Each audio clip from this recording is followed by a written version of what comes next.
everybody. Welcome to our first video of the 2013 racing season. First of all, what I'd like to do is apologize to everybody for our lack of videos here lately. With everything that's been going on, getting my new chassis and trying to get it ready, our off season was actually shortened by about a month by us going to Daytona for the Battle of the Beach.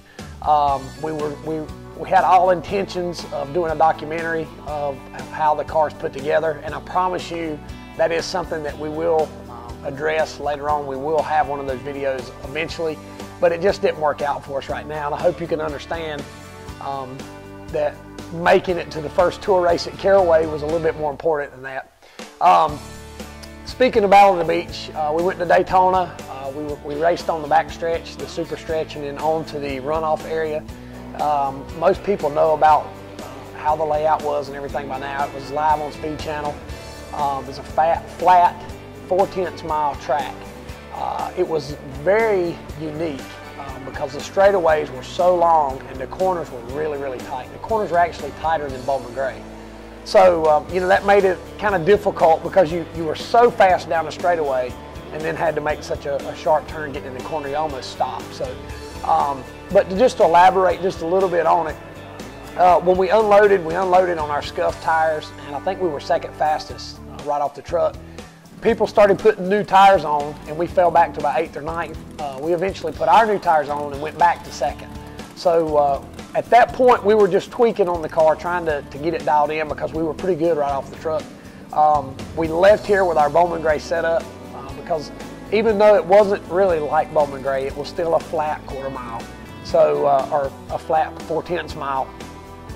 So that the shape of the track, the flatness of the track is basically what we were trying to adjust to. We came back on Tuesday morning, the day of the race, and we went out on our new tires, and we were first fastest in practice.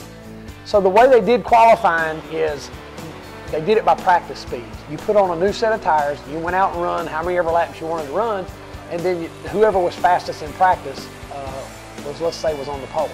So that determined how you would start in your heat race. They had 2 heat races.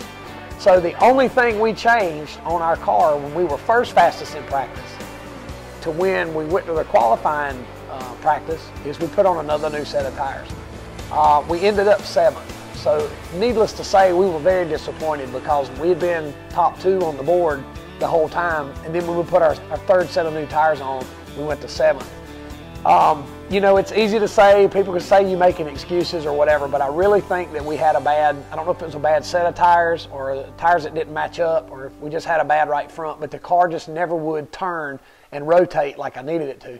Somewhere like Daytona with the layout they had, that was critical. You know, you could stand to be loose off the corner as long as you could get turned to get in, and we just never could. Well, that's the tires that we had to start the race on. So we were kind of, at that point, you're all in. That's the tires that you got to race all night long. So as the race got going, we were just super tight the whole race, all night long. We tried to, I tried to adjust my line getting in the corner, and it just never helped. It just seemed to chatter the right front. The right front never really wanted to get gripped all night long. We missed a couple wrecks, and then later on in the race, the kind of bottlenecked, I went for a hole, the hole closed up, and actually clipped the tire barrier with my left front tire, which ultimately knocked us out of contention. We got the front end as straight as we could get it. If you can imagine your front tires like this, it bent this one so bad that when we tried to run it back in, we ran out of adjustment and actually had to run this one in to get it back straight, and it just made the car ill handling. We lost about 4 laps in the meantime, so you know, we were set up to have a really good race there, but it just didn't work out for us. That race was basically a crapshoot. I'd said before the race, whoever could finish with 4 tires still standing up straight was probably going to win, and that's kind of what happened. But NASCAR, you know, they did a great job. UNOH, you know, sponsoring the event. You know, of course, Welland being involved. It was a pretty neat deal. I think it needs some tweaking, but I look forward to going back and doing that again. After Daytona, we went to New Smyrna Speedway. They had a 76 lapper on Wednesday night. And then we ran again on Friday night. They had a 100 lapper. We basically took the car straight from Daytona, changed the gear, made a couple adjustments, and went right to New Smyrna. And to be frankly honest, we were complete junk when we got there on Wednesday. Steven's laughing because he knows how bad we were. We tried everything we could think of, and the car just never would do what we needed it to do. We lost one practice session because we had to get our motor pumped and go through the tech. So we only got one 15-minute session. So basically what we did is use that 76 lapper as a test for the 100 lapper on Friday night. After we went through with the race on Wednesday night, and you know, it was one of those deals where we were just ready to go home. We came back, and on Thursday, we actually, me and all the guys went to the duels at Daytona Speedway on Thursday and got to hang out in the pits and, you know, mingle with the Sprint Cup guys on Thursday for the duels. That's pretty fun, you know, to kind of get away from what we do, kind of go and just be spectators for a little while. That being said, we came back on Friday, and basically we got the scales out and changed every shock and spring and rescaled the car out, which is really what needed to be done going from one track to another. We went out, and the changes that we made really helped the car, and after practice we made some more, and then after qualifying it was an impound race, so what we had is what we had. I think we started maybe 8th or 9th, so we weren't really good, but I felt a lot more comfortable with the car. As the race got going, they would allow you to put 2 tires on, change 2 tires for that event. So we came in, I think, around lap 35.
Made my way to about 6th, and we came in and got our tires.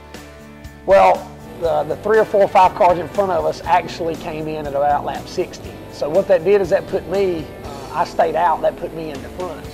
And I was able to hold off the 79 car and lead a handful of laps, and actually finish 4th. We ran competitive, and I guess that's what we were actually looking for. Only running 2 nights, it kind of puts you behind just a little bit, because you know, by the time we run our second race on Friday, the majority of the guys that were in front of us had already ran 6 or 7 nights. So it's kind of hard for us to come in and do that, but you know, we figured we were already in Florida. You know, we decided, well, we're just going to go ahead and go to New Smyrna and get some more racing in there. But you know, I want to thank all the guys at ABC Orlando Auto Auction. They came on board with us for the deal at Daytona and New Smyrna. Hopefully we can work out some stuff with those guys in the future. They were really good to us down there, and hopefully we got them some great exposure.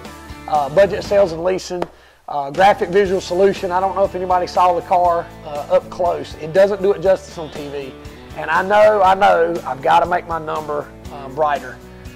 My number is too dark. It blends in with the racetrack. You can't find it on TV. I know that. Because after going back and watching it, I DVR'd it, going back and watching it, I knew where I was on the racetrack, and I still couldn't find my car. So we're going to change some things on it to brighten it up a little bit so you'll be able to pick it out. But Graphic Visual Solutions provided the wrap for the car, and when you get up close to the car and can actually see the detail, you can appreciate it. Always Citrus Safe Barbecue Grill Cleaner. You know, those guys are going to be with us again for 2013. Hopefully we can do a better justice for getting some extra exposure for those guys in Victory Lane this year. They stuck with us last year when we had a pretty bad year. I don't know if you can sense the enthusiasm in my voice, but as you can see here beside me, this is our 2013 Troyer that is completely brand new from the ground up. I think that this car is what it's going to take for us to be competitive on the tour this year. So I'm really looking forward to it and really excited about it. Adams is back on board with us. Thank Doug and everybody at Adams for helping us out. And for the event in Daytona and New Smyrna, we actually had Coma relaxation drink on the back of our car. Brian Weber and the folks over at Coma came on board with us for that event and helped us out as well. So thanks to everybody that made our trip to and from Florida possible. Our buddy Roy was down in Florida. He lives in Florida. He takes care of our motor stuff, and we got to hang out with him. So even though we didn't have the success that we wanted, we had the potential for the success, and that's all we can ask for. So thanks again to all my guys. You know, their wives letting them go, or their wives went with them, or whatever it may be. Thanks to all my guys for coming down and helping and everything. But like I said, we're looking forward to 2013. Starting now, we should have videos weekly. We got about 4 tour races coming up before Bowman Gray starts. So Bowman Gray is going to be here before you know it. Thanks to everybody, and we will see you next time.